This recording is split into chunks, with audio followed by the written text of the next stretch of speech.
رسول اللہ صلی اللہ علیہ وسلم نے جو خود کہا پہلے اس پہ عمل کیا. وہ کیا عمل کیا آپ صلی اللہ علیہ وسلم نے کہ رمضان کے آنے سے پہلے نبی نے رمضان کا بہت زبردست استقبال کیا ہے، یہ بتانے کے لیے کہ یہ معمولی مہمان نہیں ہے، معزز اور مکرم مہمان ہے. استقبال کیا ہے. کیسے؟ ہم استقبال کر لیں گے رمضان مبارک کے میسج چلا کے، ممکن ہے تھوڑے دنوں کے بعد ہم بھی جھنڈیاں ونڈیاں لگانا شروع کر دیں، رمضان آ رہا ہے اور تمبو ومبو لائٹیں وائٹیں اور وغیرہ وغیرہ. لیکن نبی کا یہ استقبال نہیں تھا. نبی رمضان کا استقبال کیسے کرتے تھے؟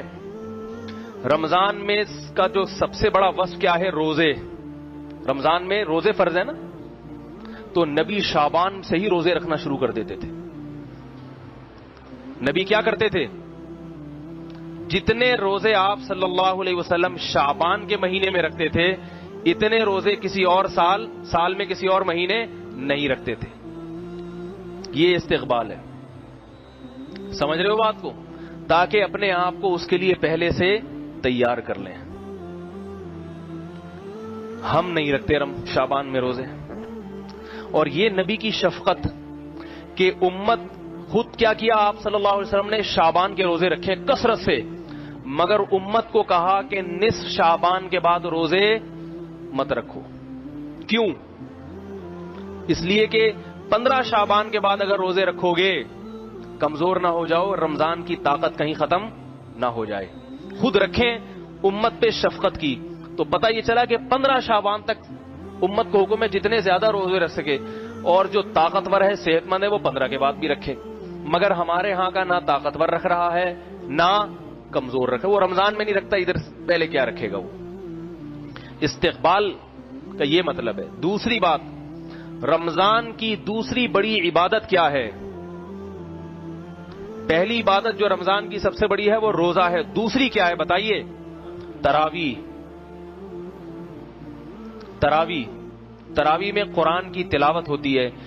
تو رمضان کے آنے سے پہلے شعبان کے مہینے میں ہی تہجد کا اہتمام شروع کر دیا جائے اور تلاوت کی کثرت شروع کر دی جائے.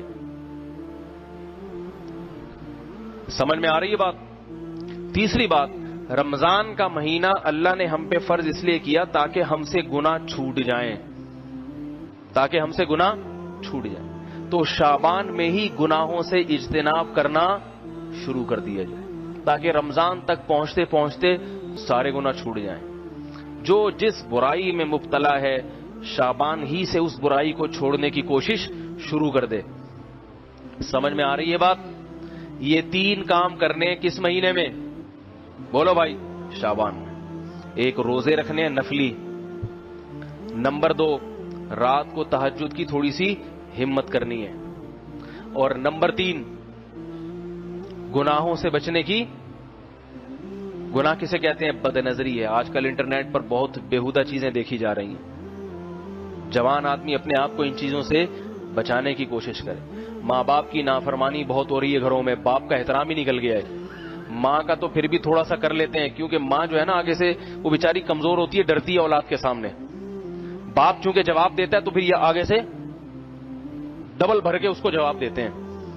اس لیے باپ کا احترام ذرا مشکل ہوتا ہے کیونکہ باپ سنا دیتا ہے کھری کھری، تو آپ میں برداشت ہے نہیں، آپ اس سے زیادہ کھری کھری سنا دیں گے اس کو. تو ابھی سے کنٹرول کریں. یہ یقین کر لیں کہ یہ میرا باپ ہے، اس کی پیشانی پر اگر میں نے محبت کی نگاہ ڈالی 1 حج اور عمرے کا ثواب ملے گا. نفرت کی نہیں، محبت کی بن کے رہے. اللہ تعالی ہم سب کو نیک اولاد بننے کی توفیق عطا فرمائے اور مشفق باپ بننے کی توفیق. وما علینا الا البلاغ.